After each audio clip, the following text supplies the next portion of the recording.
Madame, Monsieur, bonsoir et bienvenue dans le 20h de TFM. Dans l'actualité de ce mercredi, le directeur de l'hôpital régional de Louga limogé, le docteur Amadou Gueye, a été démis de ses fonctions, décision actée en Conseil des ministres ce mercredi. Quand une consultation médicale viol et collecte de données à caractère personnel, la victime, une femme d'une vingtaine d'années, les faits se sont déroulés sous ma assistance. Les explications du patron de la résidence hospitalière dans ce journal. Le Dantec moribond, l'alerte est donnée par les chefs de service de l'hôpital. Les conditions de travail ne seraient plus tenables. Plusieurs bâtiments menacent ruine. Plus de détails dans cette édition. Préparatifs de la fête de Pâques, le mil, le pain de singe et la pâte d'arachide se font rares. Ces trois produits constituent le légendaire gala. Reportage à suivre au marché Wakam.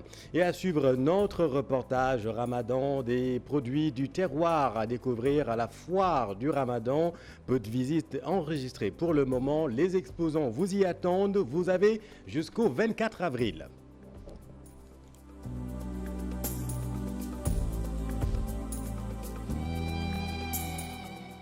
Il a été démis de ses fonctions de directeur de l'hôpital Amadou Sakhir Mbaye de Louga. Le docteur Amadou Gueye a été limogé. Décision actée aujourd'hui en Conseil des ministres et nous apprenons à l'instant que le procureur de la République annonce que la loi sera appliquée dans toute sa rigueur en vue de traduire le ou les présumés auteurs devant la justice.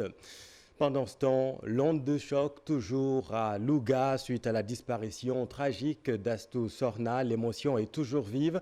Les Lougatois en ont gros sur le cœur. Ils décrient de façon générale un système sanitaire régional bien défectueux et ça bien avant ce drame. Voyons tout cela avec Tchernofal. Le décès brutal de Mme Astou Sorna survenu le 1er avril sur un lit de l'hôpital Amadou Sakhir Mbaye de Louga a été mis à profit par la population lougatoise pour aborder la lancinante question relative à la qualité d'accueil réservée aux malades dans les structures sanitaires. Que nous retrouvons presque dans tous les hôpitaux du Sénégal aujourd'hui. Il faut reconnaître quand même, n'est-ce pas, que dans les hôpitaux, on souffre. On souffre de la façon dont on est traité, de la façon dont même, n'est-ce pas, le personnel s'approche de nous, souvent avec arrogance, souvent avec insolence, et ça nous le déplorons. Il ne faut pas globaliser également, puisque je connais à travers l'hôpital des personnels de santé vraiment qui sont des personnes qui aiment leur travail et très disponibles. Par contre, dans tous les corps, on trouve également toujours des brebis galeuses, comme on dit. Aujourd'hui, beaucoup d'usagers disent avoir vécu au moins une fois une mésaventure similaire qu'ils ont toujours déplorée au sein de l'hôpital. Pas la première fois que ça arrive, souvent des informations nous viennent de partout. Même nous, on a eu à vivre ce genre de situation. Ce qui fait que effectivement, parfois, souvent on dit effectivement qu'il faut aller à Dakar, parfois on dit pourquoi aller à Louga. Les gens doutent même de la qualité des services. Face à cette situation, la population lougatoise interpelle l'État à qui elle demande de prendre des mesures nécessaires pour résoudre définitivement ce calvaire. En tout cas, nous demandons deux choses. L'amélioration du plateau technique, c'est important, mais aussi une formation, faire en sorte effectivement que ces personnes soient en mesure, en tout cas, de pouvoir effectivement prendre en charge humainement effectivement, les malades parce qu'ils en ont besoin. Mais également, cela revient à poser le véritable problème qui existe au sein des structures de santé publique. Ce phénomène de kharmat dans les hôpitaux doit être mis à terme par l'État du Sénégal, puisque cela favorise en tout cas la négligence. Pour rappel, des associations de femmes qui continuent de réclamer justice pour Astou Sorna ont prévu d'organiser une marche le vendredi prochain à Louga. Tchernoy, à la question de savoir est-ce que ce drame pourrait se reproduire dans une autre région, eh bien c'est fort possible à Ziguinchor selon les populations interrogées. Nos équipes ont donné la parole aux Ziguinchorois. Reportage Boubacar Diassi, Lamine Bantiang.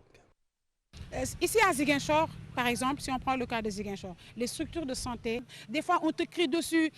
Ce qu'on voit vraiment dans nos hôpitaux, c'est vraiment déplorable. Il faut vraiment qu'on revoie vraiment certains actes. C'est vraiment à déplorer. C'est pas joli. Une femme, tu vas dans les, tu pars par exemple dans les hôpitaux, tu vois des femmes qui souffrent, des femmes enceintes.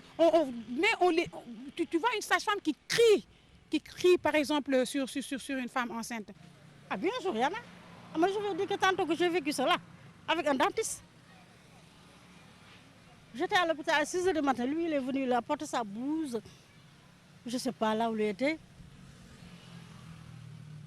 Il a fait tout ce que bon lui ça avant de revenir vers ses patients. Tu trouves ça normal? Un contrôle strict, et c'est normal dans tous les domaines. C'est la moindre des choses. Nous ne demandons que ça. C'est parce que tu es malade, c'est pour cela que tu viens à l'hôpital. Et encore mieux, c'est pour se soigner. Mais vous voyez, aujourd'hui, on a ces difficultés-là à l'hôpital et d'autres difficultés, vraiment, qui se posent à l'hôpital. Je parle surtout de l'accueil. Oui, l'accueil est laissé en rade, vous savez. Et si on parle à ceux-là qui travaillent là-bas, ils vous diront non. Ici à Ziguinchor, à l'hôpital régional. L'autre grand titre de cette édition, l'aide infirmier accusé de viol et collecte de données à caractère personnel a été inculpé et placé sous mandat de dépôt. L'homme aurait fait subir des attouchements sexuels à une dame, à une patiente, tout en filmant la scène. Les explications du patron de la résidence hospitalière Souma Assistance où ces faits se sont déroulés. Le voici avec Marcel Farbamaroun. Cette jeune fille a posé les questions qu'il faut pour savoir vraiment si ça faisait partie des soins ou pas. Et je pense que en toute responsabilité, le médecin qui était de garde a assumé que ce n'était pas lui qui a prescrit. Le responsable a dit aussi que personne ne lui a dit de faire ça. Et ça n'a jamais été pratiqué avec la caution de la clinique. Dans la clinique, on ne lui a jamais dit de faire ça. Donc lui aussi, il a bien assumé ses responsabilités. Maintenant, la loi est là, on va la laisser faire son chemin. Un monsieur qui a travaillé plus de 3 ans, 5 ans chez nous, qui a été dans des postes très poussés puisqu'on est dans les régions ou dans des chantiers, en particulier le terre où il a travaillé sérieusement. La dernière fois que je l'ai vu avant cet événement, il est arrivé avant l'heure. Il attendait son boulot, silencieux, calme, pas d'histoire. Bon, on peut utiliser le mot honnête pour dire qu'il a bien reconnu que personne ne lui a jamais dit de faire ça. Les chefs de service de l'hôpital Aristide Le Dantec alertent sur la vétusté de l'établissement. L'hôpital serait moribond. Ils demandent la matérialisation du projet de reconstruction de 60 milliards de francs CFA, projet qui existe depuis 2014. Selon eux, les conditions de travail ne sont plus tenables. Le pire est à craindre. Fat Bintou Conté et Maïdjouf. Vétusté des bâtiments, des dalles menaçant ruine, rupture de réactifs, l'hôpital Aristide Le Dantec au bord du gouffre. Le déficit en personnel qualifié. Nous ne cessons de demander l'audit de ce personnel. Chaque service en souffre. Sur le plan infrastructural, je n'insiste pas. Mes collègues l'ont dit. Le GAD souffre autant que les autres de l'absence de salles d'attente adéquates, de l'étanchéité, de l'accès, de problèmes d'accès à l'eau. Vous imaginez des laboratoires qui manipulent du sang du matin au soir et qui ne peuvent même pas se laver au robinet. Les moyens sont inadaptés. Des pertes en vies humaines peuvent être sauvées, mais qui ne le sont pas parce qu'il y a l'obligation de moyens qu'a appelé le professeur Ndoye. On n'a pas les moyens de sauver ces patients-là. Ce qui fait que souvent, pour les patients nantis ou les gens qui ont un peu de chance, il y a des évacuations sanitaires qui se font, mais au détriment des deniers de l'État. Donc ce sera un déficit financier inexplicable pour l'État du Sénégal. Le défaut d'informatisation a conduit à la perte de données. Dans la traçabilité des données des patients, actuellement, le réseau informatique est obsolète. Nous venons de perdre toutes nos données de 2020 et de 2021. Le déficit en personnel qualifié. Nous ne cessons de demander l'audit de ce personnel. C'est en 2012 que l'hôpital a fêté ses 100 ans. Un projet de réhabilitation a pourtant été bien ficelé. En 2018, théoriquement, cet hôpital devait être reconstruit ou en cours de construction ou même débuté. Mais jusqu'à présent, rien n'a été fait. Actuellement, nous disons qu'il y a une urgence. C'est une urgence de mettre les praticiens dans de bonnes conditions pour qu'ils puissent prendre en charge correctement les patients. Les chefs de service crient au secours pour une action d'urgence en vue de sauvegarder ce patrimoine scientifique médical. Merci Fatou Kinedem. L'actualité, c'est aussi cette attaque rocambolesque à main armée en plein jour à Gibraltar, à Dakar, pris en filature. Un Chinois a été dépouillé de 33 millions de francs CFA par 2 hommes en scooter. Les faits se sont déroulés hier en milieu de journée à la grande stupeur des populations de Gibraltar. Voyons tout cela dans ce sujet réalisé par Habib Faye et Gervais Yao.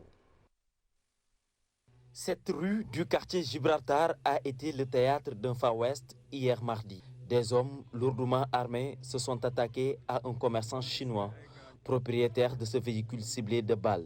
Les témoins de la fusillade n'en reviennent toujours pas. Ça a surpris tout le monde. Il paraît, moi j'étais dans la chambre, j'ai entendu un bruit, et puis on a regardé, on a vu alors des personnes qui partaient. Alors il paraît qu'ils se sont longtemps traînés ici. Alors 2 personnes, ils étaient en scooter et il paraît qu'ils étaient aussi masqués. Tirés en plein jour. En plus, il y a des enfants, il y a les riverains. En tout cas, nous ne sommes plus en sécurité, franchement. Selon les témoignages, il s'agit de 2 individus à bord d'un scooter qui ont pris le commerçant en filature jusque chez lui. Arrivé, il lance l'assaut qui leur a permis d'emporter la somme de 33 millions de francs CFA. Et ils étaient en dialogue. Alors on les a vus, ils ont tiré sur les 2 vitres d'un véhicule garé tout juste devant chez moi. Ils ont même ricoché ma voiture. Ça, alors on n'est plus à l'abri. Plus à l'abri. Nous ne sommes plus à l'abri de l'insécurité totale. Ça, c'est notre quotidien en fait. Agression, vol à main armée, c'est devenu notre quotidien. C'est vraiment dommage. Peur sur Gibraltar, un quartier pourtant réputé sûr, mais que les habitants en ont marre de la terreur. Nous ne sommes plus à l'abri de l'insécurité totale. Ça, c'est notre quotidien en fait. Agression, vol à main armée, c'est devenu notre quotidien. C'est vraiment dommage. On ne cesse de faire des pétitions au niveau de la municipalité, au niveau de la sous-préfecture, mais toutes nos réclamations restent lettres mortes. Le pire a été évité de justesse à Gibraltar centenaire où les impacts de balles sont toujours visibles comme ici sur le véhicule du délégué de quartier. Merci Habib. Et toute autre chose à présent, la fête de Pâques sera célébrée dimanche prochain. Le légendaire Ngalar sera servi entre vendredi et samedi. Le Ngalar, un des symboles de la solidarité et de la fraternité entre musulmans et chrétiens du Sénégal. Mais seulement pour l'heure, le mil, le pain de singe ainsi que la pâte d'arachide se font rares. Reportage au marché Wakam, Maimouna Ndiaye et Younous Diatta. À de pareils moments, la cantine d'Abou Sall refusait de monde. Cette année, la réalité est tout autre. Les produits indispensables pour la préparation du ngalar sont là, mais à des prix plus élevés. Le kilogramme de pain de singe est vendu actuellement à 700 francs. Celui du mil est à 400 francs. Pour la pâte d'arachide, le prix reste le même. Certes, l'arachide a connu une hausse. Ils ne comprennent pas tout le temps. On est obligé de faire de longs marchandages. Son voisin commerçant, lui, préfère ne vendre qu'un seul produit, le pain de singe. Bon nombre de mes clients m'ont appelé pour me dire clairement que cette année, ils ne vont pas préparer le ngalar. Parce que tout simplement, les denrées ont connu une hausse. La hausse des denrées, raison pour laquelle Caroline ne va pas préparer du ngalar pour célébrer Pâques. Je préfère ne pas faire du ngalar parce que je n'ai pas les moyens actuellement pour le faire. Voilà. Il y a le pain de singe qui est en hausse, le mil, pâte d'arachide, tout ça, quoi.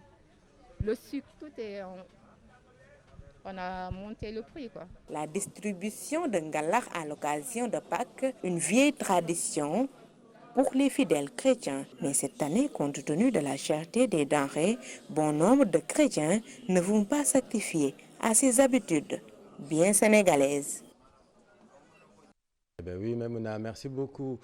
Intéressons-nous à la foire du Ramadan. Divers produits locaux sont à découvrir jusqu'au 24 avril. Des produits du terroir, parfois transformés en terrines ou en jus locaux qui ne demandent qu'à être dégustés. Mais les exposants rencontrent peu de visiteurs en ce moment. Cher Diop et Gervais Yao. Riz de la vallée, bien emballé. Pastèque, melon mûr, tomates, concombres, piments.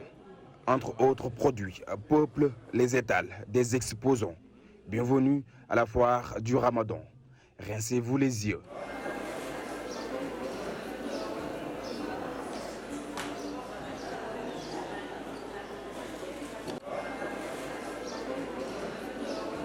Des produits bien de chez nous, mais ici, difficile de croiser un client. Et avec le temps, je crois que la clientèle va s'augmenter. Pendant le mois de Ramadan, les gens ils se lèvent tard, pour beaucoup en tout cas, ils se lèvent tard. Les courses ne se font pas le matin généralement, elles se font en milieu de journée ou en début d'après-midi. Donc il n'y a pas d'affluence véritable. Actuellement, ça marche tout petit peu. Peut-être d'ici la fin, peut-être ça va marcher, Inch'Allah. Ces exposants sont dans leurs droits. Ils exhortent les Sénégalais à consommer ces produits locaux. Nous sommes dans cette phase-là depuis des années. Nous sommes dans la transformation et nous incitons aussi nos familles, nous-mêmes, à prendre nos produits locaux. Le fait d'acheter, à chaque fois d'importer, traduit une certaine aliénation du pays par rapport à d'autres pays et ce n'est pas bien. Manque de communication des organisateurs. En tout cas, le consommer local est une manière de participer au développement du pays. La rupture du jeûne au rythme des Khasaïtes au Massalikul Jinan, plus de 5000 couverts sont distribués quotidiennement. Des nogos, vous allez le voir, qui font le bonheur des nécessiteux. Mamadou Fall, Ababakar Kamara. Des visages qui s'illuminent des yeux rivés sur les Khasaïdes dans un décor pieux. Massalikul Jinan, symbole de la solidarité, du partage et de la piété.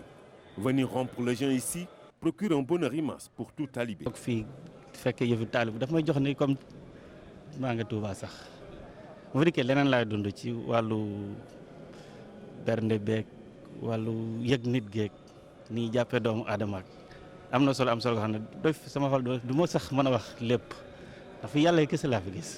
Ici, les enseignements de Cheikh Ahmadou Bamba Mbacké sont bien appliqués. 5000 ndogou distribués quotidiennement. L'année dernière, nous étions entre 3000 et 3500 ndogou qui étaient distribués. Mais cette année, dès le début, nous avions demandé d'aller un peu vers 5000 ndogou. Les soirs, donc il y a vraiment une effervescence au niveau de Massalikul Jinan où les gens viennent. Et comme le bon Dieu nous l'a recommandé, donc ils se réunissent ici. Et à travers vraiment les dons des talibés, mais également des fidèles musulmans, nous arrivons vraiment à leur donner de quoi couper le jeûne. Des bonnes volontés apportent leur contribution à l'image de la mairie de Dakar. On a beaucoup de choses, hein. C'est de la nourriture, c'est des mutuelles, c'est beaucoup de choses en fait pour quand même aider les gens à passer de bons moments durant la coupure. Plusieurs personnes préfèrent rompre le jeûne dans ce lieu hautement cultuel dans le dessein de renforcer leur foi. Merci Mamadou. Et puis en mot de sport, basket, Malé Indo, l'ancien capitaine de l'équipe nationale du Sénégal, va être nommé manager général des Lions. Un excellent choix au regard de sa carrière, selon le journaliste sportif du quotidien Record, Mor Bassignan, interrogé par Chertiyan Diao. C'est un bon choix. Malé a duré en équipe nationale. Il a été capitaine pendant presque de 15 ans en équipe nationale. Il a fait plusieurs Coupes d'Afrique, des Coupes du Monde. En plus, c'est un homme respectueux. Et ce respect-là, les joueurs lui rendaient ça bien en équipe nationale. On a vu que Malé, durant tout son parcours en équipe nationale, il n'a jamais eu de problème pratiquement venant de lui. Par contre, c'est lui qui réglait beaucoup de choses en équipe nationale, surtout quand le Sénégal avait ces difficultés-là avec des primes impayées, des grèves ceci, des grèves cela. Et Malé était toujours là en tant que grand frère, en tant que leader de cette équipe du Sénégal pour remettre ces gars sur les bons rails. Donc je pense que c'est un bon choix. Il pourra beaucoup apporter à cette sélection nationale, à l'organisation même de cette équipe du Sénégal. Et puis le reste de l'actualité sportive en prélude à la Coupe du Monde, le Qatar avertit la communauté LGBT, la CAF qui va bientôt lancer un programme de développement du football scolaire. Et puis Jürgen Klopp, l'entraîneur des Reds de Liverpool, qui encense le lion de la Teranga, Sadio Mané. Le round-up de l'Actu Sport, c'est avec Cher Sadibou Diarra. Sadio Mané reçoit des éloges de Jürgen Klopp, l'entraîneur allemand de Liverpool, est même dithyrambique sur les qualités footballistiques et humaines de l'international sénégalais. Je le cite, « Ce que Mané fait pour Liverpool le place dans la catégorie des légendes du club. » L'Équateur, un des adversaires du Sénégal dans le groupe A du Mondial 2022, cherche des sparring partenaires africains pour des matchs amicaux dans le cadre de sa préparation. Le pays de l'Amérique du Sud est même tombé d'accord avec la Tunisie pour une rencontre au mois de juin aux États-Unis. L'Équateur démarche aussi le Nigeria. En attendant, la Confédération africaine de football annonce la date du lancement officiel du programme panafricain scolaire dans le cadre de la promotion du football scolaire en Afrique. Ce sera le 26 avril prochain à Maputo, au Mozambique.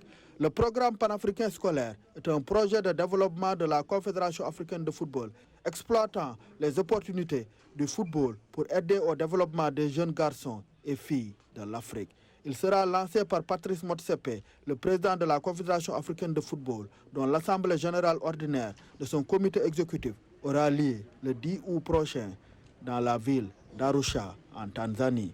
Hors du continent, le Qatar, hôte de la Coupe du Monde 2022, annonce quelques restrictions durant l'événement. Dans l'impossibilité de changer les lois ou la religion pour les 28 jours du mondial, il est interdit de manifester des signes d'appartenance sexuelle en public dans le pays de confession musulmane.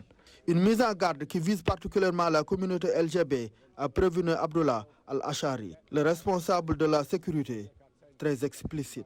Je le cite, « Alors, ne venez pas insulter toute une société, cela ne sera pas accepté. » Merci beaucoup, cher Sadibou Diarra. Voilà, c'est la fin de cette édition. Merci infiniment de l'avoir suivi. Les programmes continuent sur TFM. Restez avec nous, vous êtes au bon endroit. Bonne soirée.